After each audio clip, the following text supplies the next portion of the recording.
Finally, we come to specification number 13, which asks us to state that some viruses can pass across the placenta and affect the fetus. So here, we will understand this important point about how certain infections can impact the developing baby. Some viruses are able to pass from the mother's blood across the placenta into the developing fetus. Examples include the rubella virus and the human immunodeficiency virus. Rubella, also known as German measles, is usually a mild infection in adults and may not cause serious illness in the mother. However, if a pregnant woman becomes infected, the virus can cross the placenta and affect the fetus, interfering with its normal development. This can lead to serious health problems such as deafness, heart defects, diabetes, and intellectual disabilities.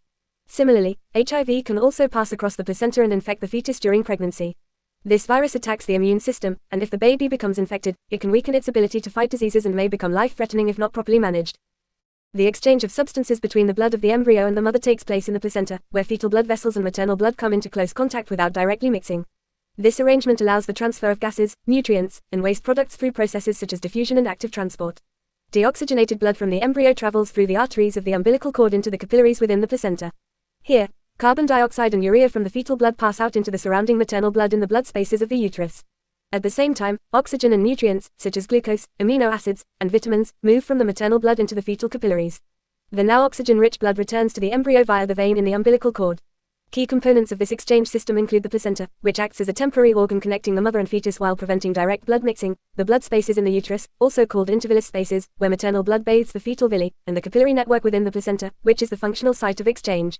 The synchrotide trophoblast layer, forming the outer surface of the villi, acts as a selective barrier, controlling the transfer of substances. Substances moving from the mother to the fetus include oxygen, nutrients, and maternal antibodies, while waste products such as carbon dioxide, urea, and creatinine are transported from the fetus back to the mother for elimination. This diagram shows how some viruses can pass across the placenta and affect the fetus. Maternal blood surrounds the placental structures while fetal blood circulates inside the capillaries within the placenta. Normally, the placenta acts as a protective barrier, allowing nutrients and oxygen to pass to the fetus while blocking harmful substances. However, certain viruses, such as HIV, can cross this barrier and enter the fetal circulation. The diagram illustrates how viral particles from the mother's blood may reach the fetus, potentially affecting its growth and development. Transmission can occur during pregnancy, labor, or breastfeeding, although proper medical interventions can significantly reduce the risk.